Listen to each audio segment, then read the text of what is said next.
Welcome back to the Free Spirits Podcast, where we get into all of the functional and THC beverages.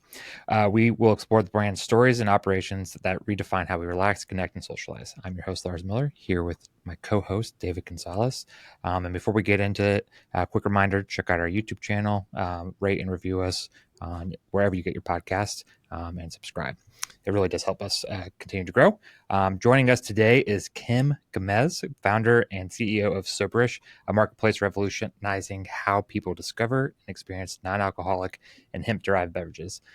Kim's entrepreneurial journey spans over 20 years in restaurants, tech startups, and now she's building what might be her most impactful venture yet. Welcome, Kim. How are you doing? I'm good. How are you? Obviously, my team, it looks like, is trying to call me. I'm like eagerly trying to figure out how to mute all the things. I'm great. Thank you so much for having me. Absolutely. David has that issue too.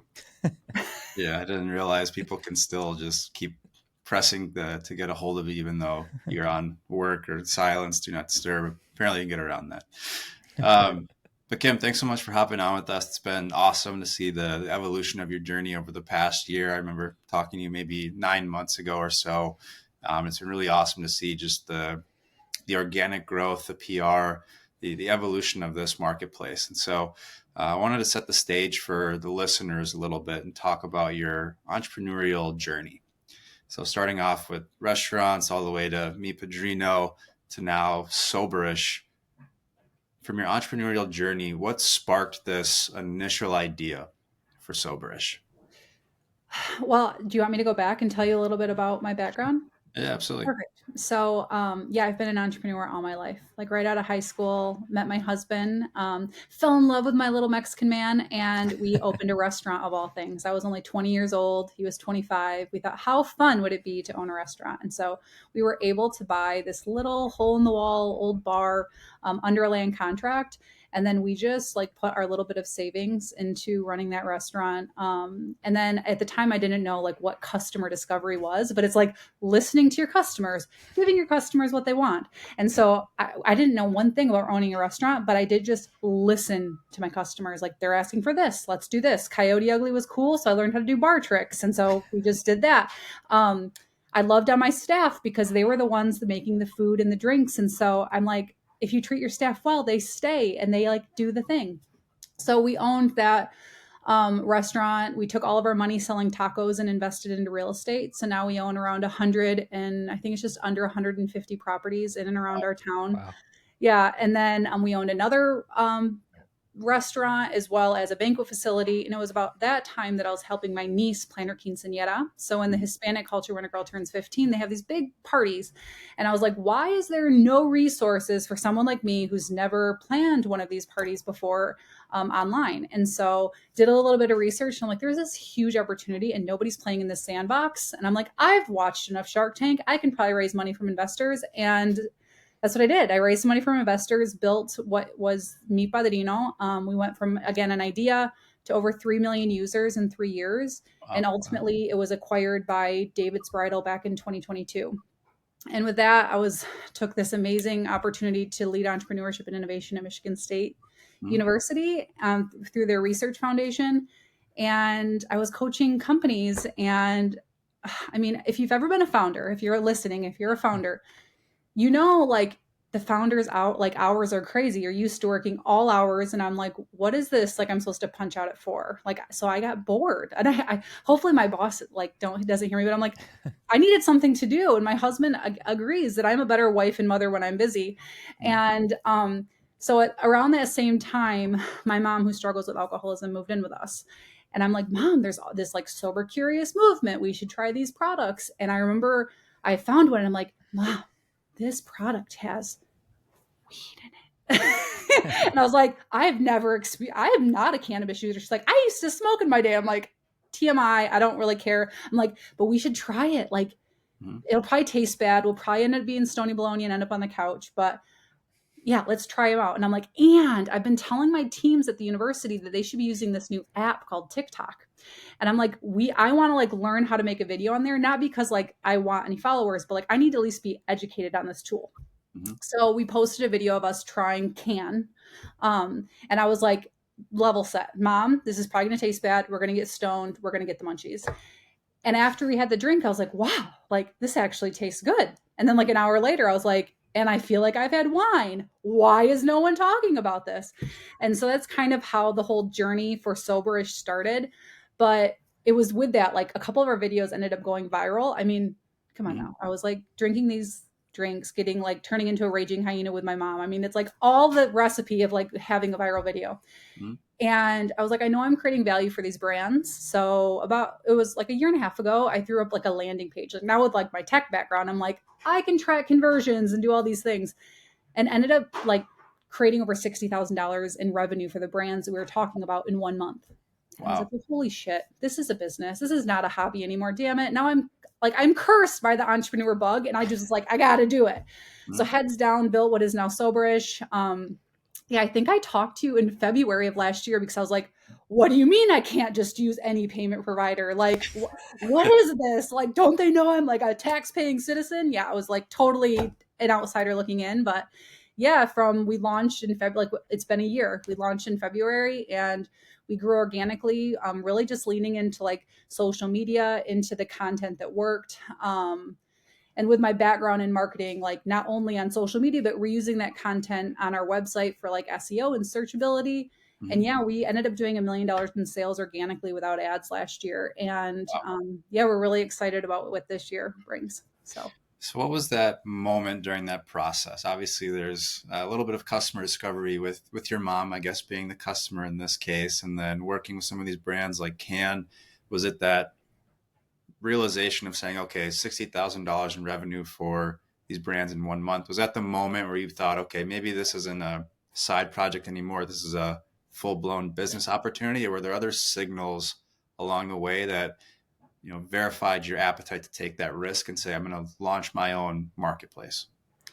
Yeah, so it was actually prior to that landing page. It was the women who looked not necessarily like shades of color, but like looked and acted like me, like they were professionals, they were moms, they were raised in the dare era, they were non-cannabis users Mm-hmm. that really they didn't necessarily hate their relationship with wine, but they were like, "Ugh, the empty calories, the weight gain, the hangovers, like."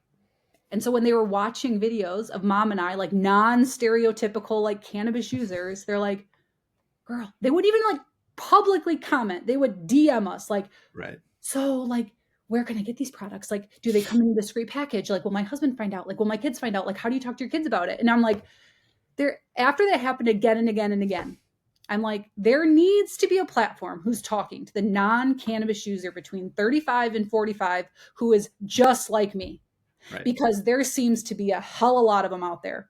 And so Mm-hmm. that was more of like, that's where I was like, is there actually money to be made though if I were to do a marketplace? Now, mind you, Mi Padrino was a marketplace. And so I was like, I know this model really well. I can build the thing if it actually needs to exist. And Mm-hmm. so, yeah, that's where I'm going to test it, because again, you should always test some assumptions before Right. you like dive headfirst into an opportunity. And so that was just like, no way, no, okay, I'll do it. So it was starting just like really listening to, for me, people who were watching the videos. Mm-hmm. But whether it's like your first customer of them, you like trying something at a farmer's market or whatever, like all that feedback, like see if there's any legs before you invest like your life savings into the Right. project. Absolutely. So you kind of mentioned it already. You hit 1 million in sales with no advertising. Mm-hmm. You were, I believe, in a recent LinkedIn post, you mentioned you were expecting maybe 40-ish orders in a day, and you recently hit over 200 in a day. So what's been that secret to that organic growth? I think it was a couple things. We do all of this content on social media, so we have a lot of people just following our journey. And I always say our community, they're different from our customers. So our community are those, like right now we're reaching over 30 million people a month on social media. That is community. The ones that are following us, like there's like over 100,000 on each channel. That's our community. They don't necessarily buy from us. They don't necessarily want to stop drinking alcohol. They don't necessarily love that what I'm building, but they are though telling their friends. They are though liking, commenting, and sharing posts. The customers rarely comment, like, or share our content, but they're like lurking in the background till the one day they're like, whether it was dry January, whether it was health goals for the new year, whether it was our community went home for the holidays and was talking to somebody on a sober journey, and they're like, "Hey, have you followed that like Kimmy G girl on Instagram or on TikTok? She has this company called Soberish. She has lots of products there for you to try." I mean, we had so many comments on orders over the holidays, like, "Hey, my brother-in-law was here for Thanksgiving and he said I should check this out. Like he wanted to say hi." And I'm like, "I don't know who your brother-in-law is, but thank you very much." So yeah, I think a lot of that happened. And I don't know. I don't know. Like, and that's almost worse than like trying to figure out a problem is like, how did that work? Like, cause I'm like almost nerding out, like, how can we do it again? Yeah. But I think that's what happened anyway. So from when you started to now, has your approach to social media and creating that content evolved at all, or what does that look like? Oh yeah. I mean, in my past life with my other companies, whether it was the restaurants or Mi Padrino, I would help kind of like lead the marketing team, but I was never the face of the brand. And so this was like accidental. I did not want to do this. I would rather not be the face of Soberish. Um, but what I have found, interestingly enough, is like the things that work on video. You know, whether it's like is it foreshadowing? Like you like show the end of the video at the beginning of the video. You like what you want people to loop. You want to just give them enough content. So like once they get to that like peak of the video when they would normally swipe, the video's done. So then they've watched 100% of that video. There's also like use and reusing content. Like there's so many tips and tricks of just like social media in general with videos that I'm like completely nerding out on. Like I used to just post random videos and leave all the ums and never have any movement in any videos. And those, I mean, I grew really slowly, but then I started just leaning in on the ones that worked. And then we started growing really quick.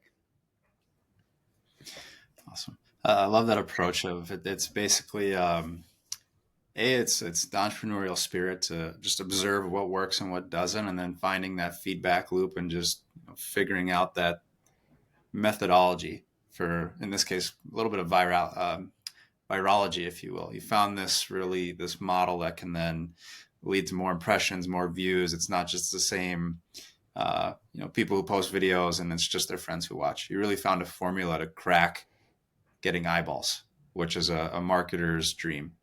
I wanted to shift gears a little bit and talk about the marketplace model. This has always been a fascinating concept for me.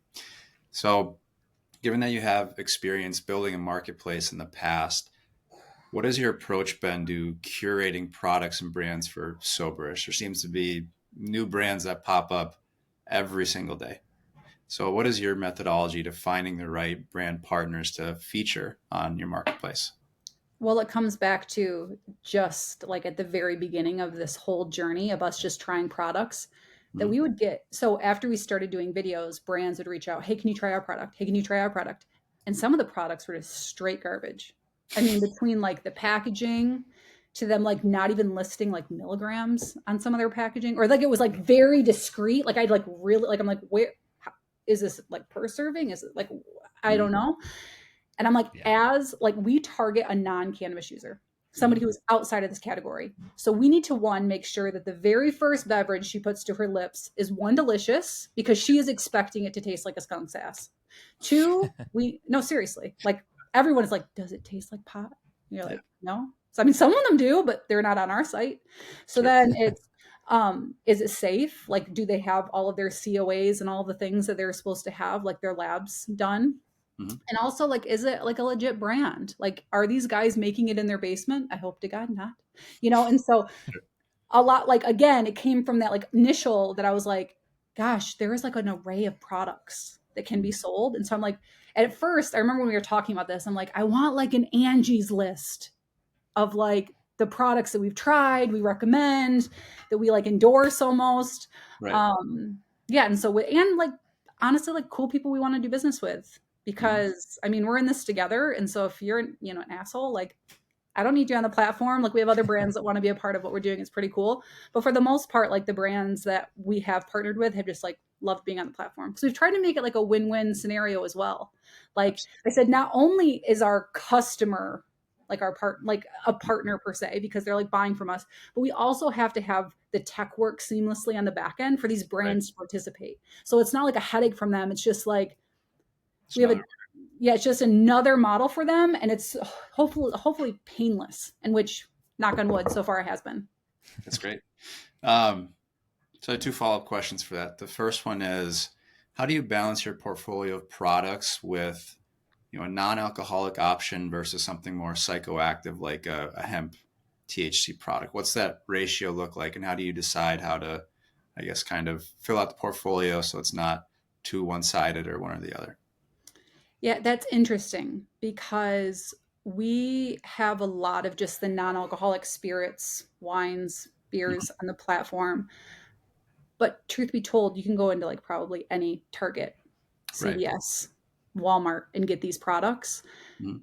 We have them. So if you are not in an area that you want to buy those products, you can buy them from us. But people want to buy beverage in store. I mean, it's not normal for people to be like, I want to buy beverages online. They want to go into a grocery store or add them to their, whatever delivery service to have them brought to them from the local grocery store. Or local liquor store. See, now your team wants you, David. Uh, and but we do have them there. And so, but honestly, like over probably 90% of our sales are the hemp derived products Okay. because our customer wants to feel the effects. Whether they're, so we also have like mushroom elixirs that have like the lion's mane and things, but you'll see kind of like an average cart, for example, might have something like Squires, which is an elixir, and Dirty Pelican, which is a non-alcoholic mixer, and then maybe they have like it's Trejo's tequila. Mm-hmm. That they maybe want to try some different things, but for the most part, a lot of our customers are coming for the giggle grass, as I call it online. So Sure. Makes sense. I have a follow-up question, and Lars, not to steal your thunder, I'm sure you'll have more follow-up from here, but one of the inevitable things that I see a lot in marketplaces is you see brands that are selling, products that are selling, and inevitably, as a person who is offering the service, you want to get involved and have your own product line. mm-hmm. When did that turn on for you? When did you say, okay, I want to put a Soberish line together? Yeah, so we have two SKUs, one, actually three, but we're getting rid of one. Two SKUs, one are Soberish drops, and that all stemmed from I'm reviewing all of these products, the cans, the cycling frogs of the world, but I'm in Michigan. And if you're in this space, Michigan, like it's a big no-no. You can't have any of these products in retail, really, like if you have a liquor license or what have you. And so I would be going out to dinner with my husband or to, let's say, a Tigers baseball game. And I'm like, I'm trying to be more sober, but all my options are lemonade and Diet Coke. So like, I wish there was something that I could add to the drink. Mm-hmm. And just with like a little bit of research, I'm like, I don't really see anything that I'm thinking of. I'm like, I want to create like just like a flavorless, I don't want it to be a powder. I don't want it to be anything weird. So I created the drops. So that's where our Soberish drops came in. It was like a product that I wanted to exist. Now that I'm immersed in this ecosystem, there are products like these that exist. Do I think ours is better? Yes. Are there competitors? Yes. That's okay. It's just a product that I wanted to exist. Same thing with we launched. So one of our ways that we get kind of like new customers into the category is that we offer this curated sampler box. We call it our Giggle Grass Sampler. And so we work with brands who want to get in front of new customers. And we needed some like filler options. And at the same time, I'm like, again, with my background in bars and restaurants, I'm like, why is there not a brand that's just super specific, like a replacement for spirits that's like, again, in my head for my bartending days, like a Smirnoff Vanilla or a Bacardi Limon or a I don't know what brand flavor. I'm like I'm thinking like a Soberish berry or a Soberish citrus. So then when they go to the bar one day, because I'm thinking big picture, Kim, in the future, go to the bar and be like, I want a Soberish citrus and Diet Coke, or I want a brand flavor mix. And I'm like, all the other kind of spirit opportunities or offers didn't really like just give like a flavor. Like it was always like, it's a botanical blend of blah, blah, blah, blah, blah. And I'm like, let's just create this and see if anybody cares. So that's where the whole like Soberish shot idea came to mind. And it was something small that we could just add into our box that we're farming out just to kind of get a response from the customers. Have they loved them? Yeah. But they also are loving like the floral mojitos and these all in, Faro's cans. Like we're not like replacing one of our brands that we're working with. It was just kind of, for me, filling kind of that gap in the market, in my opinion. Absolutely. So you have the three product lines. Which one is going away soon? Oh, it's our gum. So I'll show you. It's on my desk. It's like one of my favorite products too. Yeah. So there are adulting gummies. It's a lion's mane, B12, um, yeah, biotin. I'm like, I want a gummy made for me that's not psychoactive. And sorry, my daughter.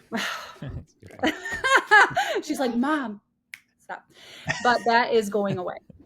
So because again, people want to come and they want to feel something. So you're not really feeling lion's mane. Yes, your hair will be fuller and you'll get all these nice benefits that I wanted in my like adulting gummy. But yeah, I don't know. And there's lots of gummies out there. That's where I'm like, I'm not going to make a gummy line, David, because there's a million gummies. Like there's a gummy for everything. So, but like, that's where like the products that I'm creating, I'm like, I don't see like a good replacement for this in the market. So why not? That's fair. So with the Soberish shots and you had the gummies and you obviously have the Soberish drops as well. What was the development process like? Can you walk us through that step by step? Not necessarily step by step, but just what that process felt like for you. With like everything in my life, I just asked a lot of questions to anybody who would listen to me. You know, like, how does one do this? Like at first with the drops, I'm like, is there like an emulsion company? And I end up landing in Diana's lap from, you know, the Cannabis Beverage Association. She's like, girl, I'll help you. She's like, because I want a product like yours that I could add a Diet Coke. And I'm like, right. So anyway, that's like, we went down and we were working with Source. And so then like, that's kind of how it started. But even like, there's been people outside of the market that are like, oh, I want to create this. And I'm like, you realize you'll have to have a special bank. You'll have to have your own credit card processor. You'll have to like do all these different things. Your social media channels at any time could come down. My TikTok account got banned right before we launched. And I was like, now what are we going to do? Like all of these things can happen that you don't think about if you're outside of this category. And so with that, it was just like so much just like learning. And I'm still learning. So, and just asking a lot of questions and making a lot of friends in the space. Yeah. It's very easy to make friends in the space. It's a very lively bunch. It is definitely. So you kind of talked about this through Darius' question, but you know, what has been the customer's response to both the drops and the shots? Oh, just on the products? Yeah. They like them. I mean, I feel like they like the way that they're discreet. Again, you know, our customer is very scared of the neon pot leaf. She doesn't want to be referred. She doesn't like the word stoned or stoner. And so if your product is screaming like stoner vibes, like big old flashy neon, let's get high, she doesn't like that. And so I think she likes that they're like a discreet product. And it is exactly what it says it's going to do. Like, you know, and there's no, like, it's not overwhelming to her because again, this category, if you look at the cannabis category in general, it's very much like milligrams and the different cannabinoids. And then for myself or someone like me, AKA our customer, is like, I don't want to get high. I don't want to get high. I just thought I was like, Kimmy said I was just going to relax. Like, what? Like, am I going to, you know, they just freak out. And so like less is more with everything really in marketing, but especially in this market, less is more because you're going to confuse the hell out of the customer. Yeah, it kind of reminds me that you mentioned software earlier. It's selling features versus benefits. You know, if you go through all these features, people are like, what are all these acronyms, all these compounds that you're talking about? Like, I just want to relax at night. And then that's exactly what you're doing. You're saying, here's how you feel. That's it. And that's really what people gravitate towards because ultimately they're looking for an outcome, not a scientific thesis on every compound that's necessarily in the product. Real quick, I want to piggyback on that though. It's again, from my background in restaurants, a customer isn't like, what proof is that Malibu? Or what proof, or how is that Smirnoff vodka made? Or they're like, I know I'm going to feel like this because it's vodka. And then because of the flavor, I know it should taste like this. Like it's simple. And now, like even when I was like recently at the Denver show, the wine and spirit show, that they're all like, you know, pushing for like the 10 milligram cans. I'm like, not everyone wants that. And they're like, yeah, but we see in Minnesota, whatever. I'm like, I understand you have that data. I though know like when somebody goes to a bar, not everyone's asking for Bacardi 151 because they just want to get hammered. Like Mm-hmm. that's people also want it to taste good. They also don't want to get hammered just on one drink. And so I think the same eventually, like some of these retailers that are in more developed markets will kind of come back to like a low dose option, but it also has to be then on the brands. We got to get our damn prices down, because as a new customer coming in, you're like, $5 a can, holy hell, what? Like that's a lot of money for a beverage. And so if we want them to have a low dose option and we want them to have multiple, they can't spend, $40 on a six pack or whatever. I mean, it has to be Yeah. affordable as well, because these people are new to the category. So it's That's an that's investment. that's Yeah. definitely my number one thing that like it drives me bonkers when people are like, oh, like why would I spend 20 or $30 on a 4 pack that's only you know 20 milligrams when I go buy a pack of edibles that's 100 milligrams for half the price. And I'm like, one, that's Mm-hmm. completely different products. Like they're not the same thing. And then two, like most people don't want, like I want to drink 4 beverages in a night or an afternoon or something like that. I don't want to drink one and be done. If I do, I just gotta take a gummy. Right. Yeah, I think it's as somebody who's been on both sides of this fence. I've been the retailer who's like, oh, the temptation. Everyone's just buying these things, but it's a very interesting evolution of the marketplace, because I guess the first people who stepped in and wanted to give it a try, and Can has this low dose model, but a lot of the people that came in originally that flooded this marketplace were people who came from the recreational legacy, whatever market you want Mm-hmm. to call it. So they're just trained to say, what's my dollar per dosage value that I can get? But over time now, as where this is becoming more normalized, less stigmatized, more ubiquitous, more mainstream, now you are seeing that pendulum shift a bit. But I'm looking forward to the days that tens aren't outselling fives or twos, 10 to 1. But retailers today have to then make that decision on what's actually moving and selling. And so it is interesting to see online. I think you have a lot more access to targeting an audience, Mm-hmm. whereas at retail you have, I don't know if this is oversimplifying, maybe less control over who is coming in or how you can target people. And so it's lucrative to target those 10 milligram audience individuals, but over time, yes, this market is going to continue to evolve, and more of those people who are sitting on the sidelines watching this shake out are going to be curious. And that's actually leads into my next question for you, Kim, which is the sober curious movement, so to speak, is getting a lot of momentum. Mm-hmm. So how do you see that market and that consumer evolving over time? Over time, excuse me. Well, I don't think the sober curious movement is because people don't want the fun that they associate with alcohol. I Right. think it all stems back to people just are like caring about what they put in their body. Mm-hmm. So whether that's, some people are like, oh, alcohol's a poison. Am I anti-alcohol? Hell to the no. Like I am sober-ish, whatever that means. I might have a mimosa or a cocktail on an occasion. Mm-hmm. But for the most part, it's like I look at my son. So my oldest son is 21. And he's like, I can't drink. Like he doesn't have soda, anymore. He doesn't, he'll not have caffeine, but he's also like, he'll only drink on the weekends and he won't drink every day. And he's a college student. He's like a senior in college. And he's like, Oh, one, I can't be hungover all week long. And he's like, two, it's expensive. And three, like, why am I not drinking carbonate, not carbonation, but caffeine, but yet I'm okay with alcohol. He's like, come on, right. And so I think that's more trending of just like knowing what you're putting in your body. Mm-hmm. Alcoholism is also a thing, Yeah. and we don't target, just to be clear, we don't target the sober serious. My mom is a rare beast that she has her issue is with her demon is alcohol. It Mm-hmm. is not with soberish options. And Right. so like she might have one, two, even three if she wants to like go crazy one night. Mm-hmm. you know, but she'll end up like a raging hyena with me. We'll laugh it off and then we'll sleep great. And so I think, I don't know, people just being more cautious of like watching their parents, with Right. issues with alcohol and leaning on that as a crutch, but also just trying to live a more healthy lifestyle. Absolutely.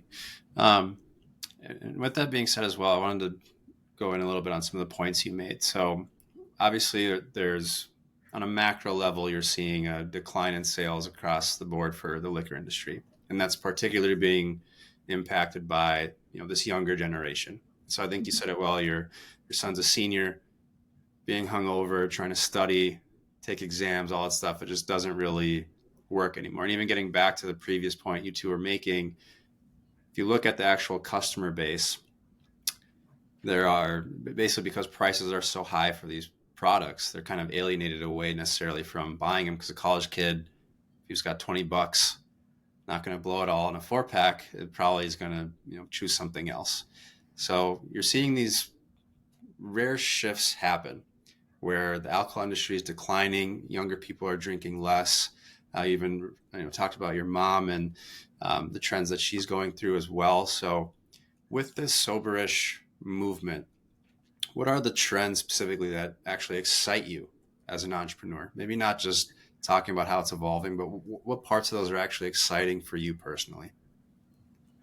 I mean, there's so much I'm excited about. I mean, honestly, the whole like you can have a beverage and you still get a buzz. Like for me as a mother who's had 5 kids and every time I have to lose weight and do all the hoopla, like just knowing I can have a cocktail and one, it's not going to like stunt any like weight loss goals that I have, Mm-hmm. and like let's be real, like the sleep's incredible with these products. Yeah. And so just being able to bring some of those like to the forefront. And for me, like I was raised in the dare era.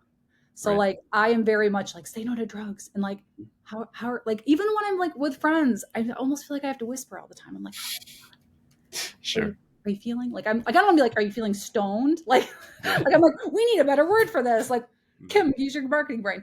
But I'm just like really excited to see like I don't know where the future hold. Like I don't know the whole thing. We're so new, David. Like there's so much. It's so great.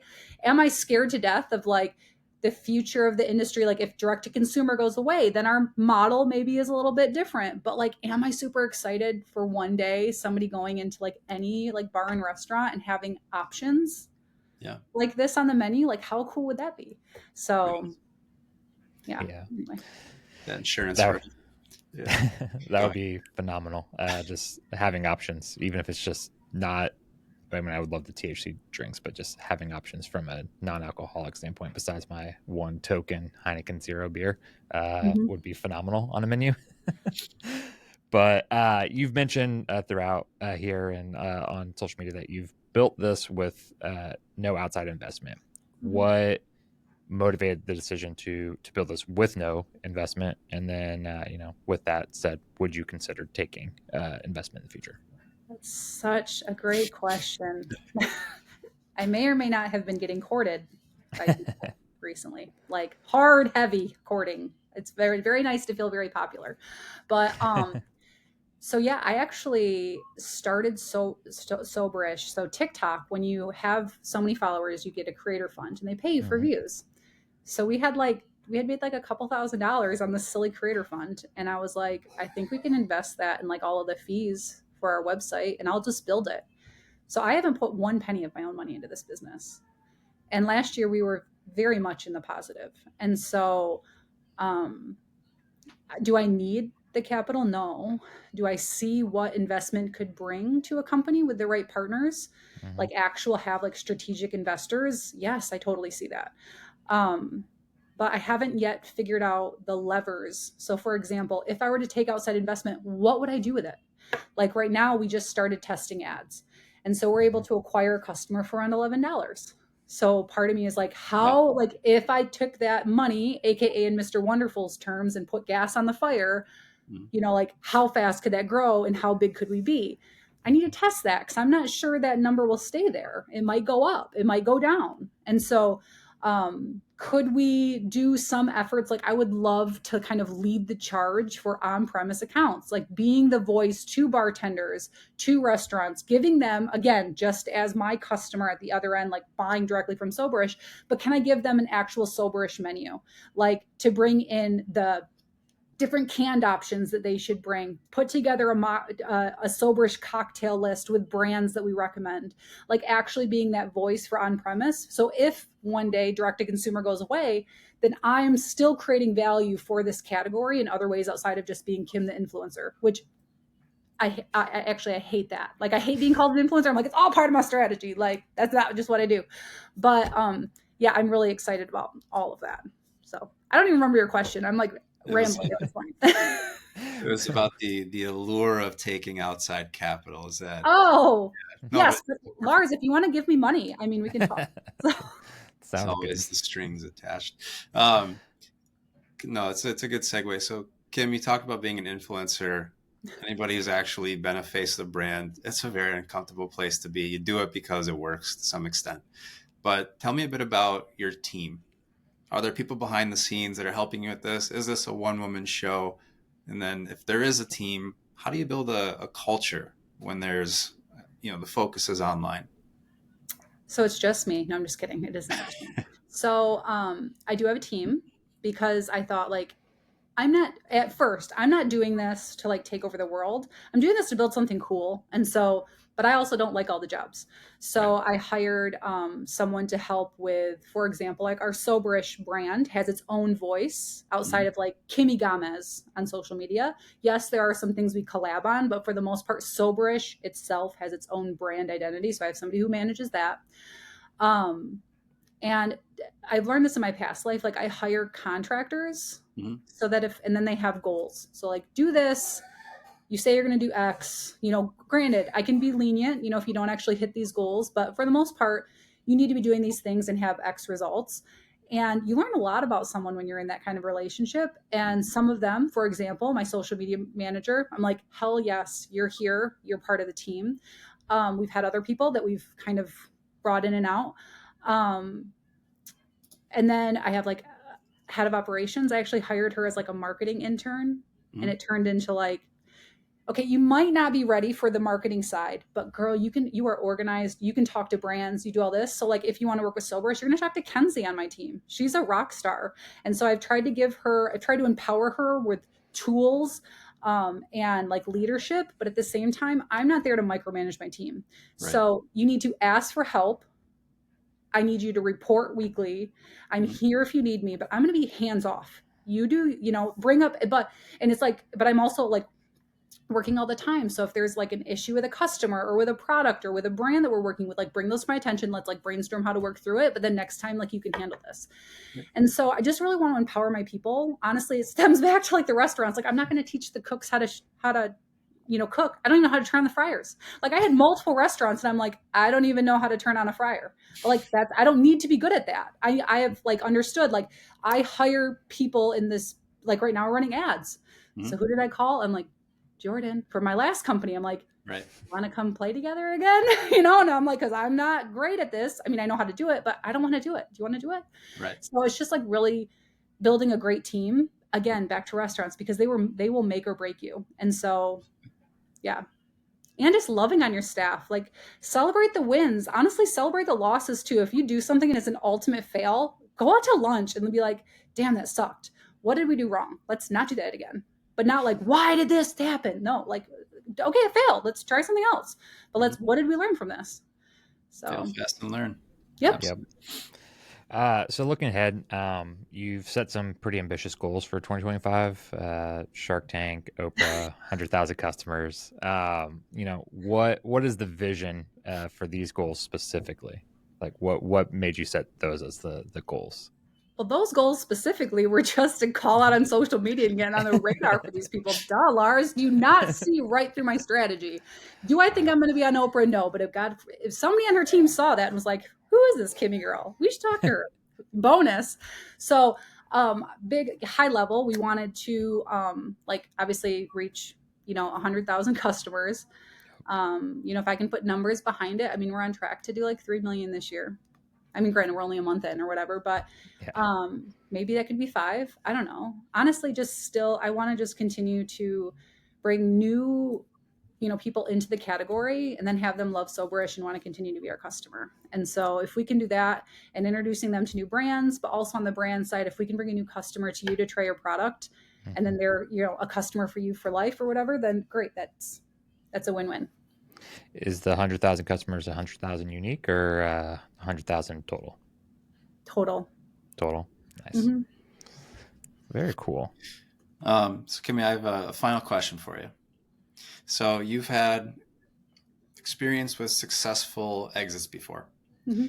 So what's the dream scenario for Soberish? Is it grow this thing as big as it can be, sell it off one day. What's the long term most successful outcome you would want? It's such a young category that it's Mm-hmm. hard to be like too optimistic. Like, oh, I could be like, oh, three-figure, million exit, whatever. I, I don't know. This industry, like again, the direct-to-consumer part of this could maybe go away in the future. So I don't know. I mean, for me, I all of my companies have been to be acquired. So like I've said, I will build these, I will love them, I will learn from them, but I am not attached to them. One day they will be gone. And we will make some money and do something new. And so I think it's too early right now for Soberish. Although there are some people, I'm telling you, Sure. it's so nice to be wanted, but I'm like, guys, I haven't even gotten like my like leg. What is it called? Whatever legs, my Sea legs. sea legs yet. I'm like, I'm just getting started. What do you mean? Um, but I do like, obviously, I want to grow it as fast as possible. And I'm doing this as a business opportunity. Mm-hmm. Do I love that I'm helping people, in this category? Hell yes. Will I be a lifelong, like, sober-ish person? Yes. And so if I can play in this for many, many years, so be it. But again, this is a business. I'm not like birthing a child. Like, I've never treated my businesses like that. So yeah, I would definitely grow this again as fast as possible to then one day be acquired. Yeah, let me rephrase it a bit. Maybe instead of the financial aspect, let's say, what legacy would you like to leave behind with Soberish on the industry? I don't think it's necessarily like a legacy. I think like if I can impact, like I see customers that come through and say that they're either not drinking as much or that they've lost weight or they've done anything, like even those individual customers, that is enough. Like I have made an impact on someone's life. Like even like my mom, like if Soberish were to be done tomorrow, we did it. Like my mom's sober, Mm-hmm. period. Like she does like sober-ish options, but she's not an alcoholic. Like she'll always be an alcoholic, but she doesn't have that crutch anymore for Right. now. It's an ongoing disease. But Mm-hmm. like if that's all that happens, then we did it. Right. So I don't think I want to be like, oh, one day I want to have a book and I want people to look and be like, Kimmy G did all this. I mean, yeah, that'd be cool, but that's not why I'm doing it. Right. It's just little moments. Absolutely. Yeah, honestly, they're the biggest wins. Like I get choked up when I get messages from customers that they've had some big win. Oh yeah. And I'm like, I don't even know you. Like, how amazing. Like, Right. why did you stop and watch my video? Like, why did you buy? Mm-hmm. Like, what did I say? And they're like, you're relatable. You're down to earth. You're showing like the good side and the bad side to all of this. Mm-hmm. And I'm like, I'm just trying to be real because I want you to know what to expect, I guess. That's beautiful. That's actually a great place to wrap up here. Kim, thank you so much for sharing your journey with us today. Where could our listeners find and support you as well, Soberish? So you can go to Kimmy Gamez. I'm on Instagram. I'm Soberish Kim now on TikTok. But I'm Kim Gamez. If you go to kimgamez.com, they're all kind of linked there, whether it's on LinkedIn, TikTok, Facebook, Instagram. I'm on all the places. So Awesome. To our listeners, if you enjoy this episode, please make sure to subscribe and leave us a review wherever you get your podcasts. It really does help us grow. And don't forget to check out our YouTube channel for more content as well. And until next time, guys, cheers. thanks, Lars. Thanks, David.